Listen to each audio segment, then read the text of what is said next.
Hey guys, this is SparkSnap115 here, and I'm doing a review on the Tippmann X7 Phenom. It'd be hard to believe, but yes, I do paintball. I did used to airsoft, but my brother-in-law and a lot of my friends went paintballing, so I switched to paintball, and I enjoy it much more than I did airsoft. So I got this gun a while ago, and I meant to do a review on it a long time ago, but never got around to it. So I'll start with what it comes with. It comes with the gun itself, the Tippmann Cyclone hopper, since it comes with, well, this is their low profile version. They do have a larger one that comes with the A5. I'll actually put that to the side. It comes with their grease, because this gun does use grease, since it's a spool valve marker. Comes with their Allen keys, not sure on the sizes, but I don't really pay too much attention to those. Comes with their squeegee. One comes with a squeegee, I guess it's not theirs, other companies make the same one. Put that to the side. Comes with their wide mouth barrel cover. Don't know what the purpose of this barrel cover being a wide mouth, other than the 98's other one and the one that comes with most other ones. They have their manual. It is decent manual. I mean, it's nowhere near as good as Planet Eclipse is, but I mean, it does its purpose.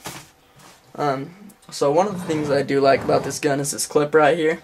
You can disconnect it just by pressing this little button back here. Don't know. There we go.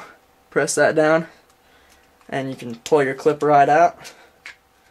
Set my gun to the side for a second, and then you can open it up, and there's little slots so you can store your Allen keys and grease, or I'm pretty much positive you can't store an extra battery in here, but I mean, I guess if you cut some parts out you might be able to accommodate for it. So I usually just have mine set up like this, and I mean, if something goes down on the middle of the field, yeah, I guess you could fix it or something. Like if your ASA becomes loose or something like that, you could fix it, but I've never had to, so I don't know if any of you guys will need to.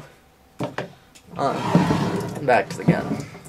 So I believe its barrel is 9 inches, but it's a decent barrel. I mean, it's not something like it's something you could stick with for a little while if needed. So yeah, it's decent, but if you're gonna be using this gun for a really long time, you're gonna use it for your main gun for years and years. I mean, I've only had this gun for a few months, but I've had it since like August. But I just kept the stock barrel. I didn't really want to go spend money on another barrel, but I have used some other barrels and I do like them.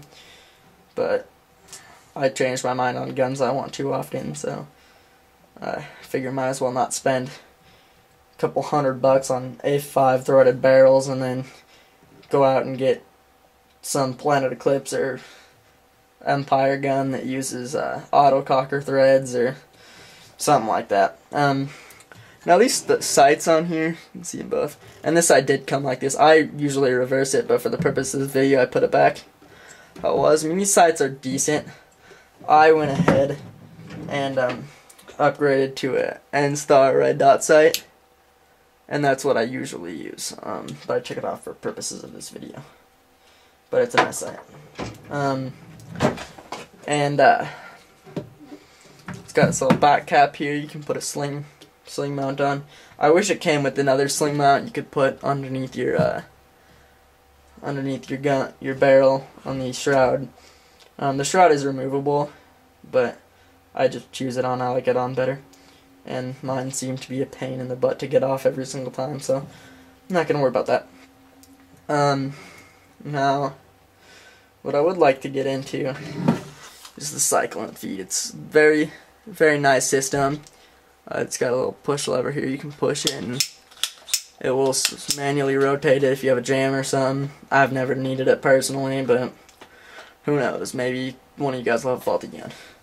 I know when I first got this, it took me like 3 or 4 of these to get one that worked. My first one, I put the battery in and it malfunctioned and my board started smoking. I put the battery in right and everything. Then my next gun had an air leak coming from this area, so got those replaced. So then this, yeah, like I was mentioning, this, what I did is I went ahead and bought a stock for it. These are actually my only 2 attachments for it that I've gotten. This 6-point collapsible stock, very nice upgrade, but I'm not here to review upgrades. One thing I did like about this marker, one of my favorite features and probably the reason I bought it, was this selector switch.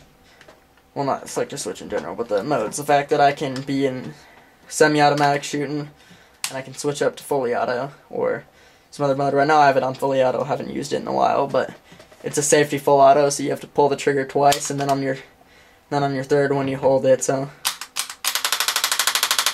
and I have it set to the default setting. I think it is 15 paintballs per second. It's the battery indicators and everything are right here. There's this top hole right here. I don't think you guys can see it. There's a button down there, and you can use that to switch the modes, but I'm not going to go into switching modes in this. And then my battery's full right now, because like I said, I don't really use it much. Now one thing I'm going to cover real quickly is how easy this thing is to disassemble. You can disassemble it fairly fast.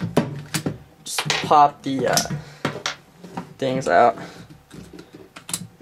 Now this has always troubled me to get out,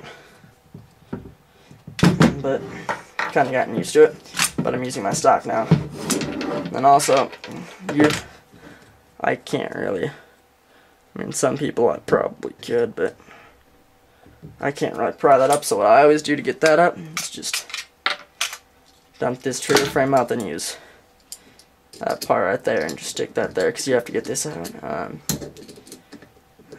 Can't get it right now, sorry guys. Yes, probably don't want to watch me failing. And I guess it could be entertaining. There we go. Got this out. Now your whole systems are released. And you have to take this valve out right here, and your whole thing will just slide out. That's your whole system right there.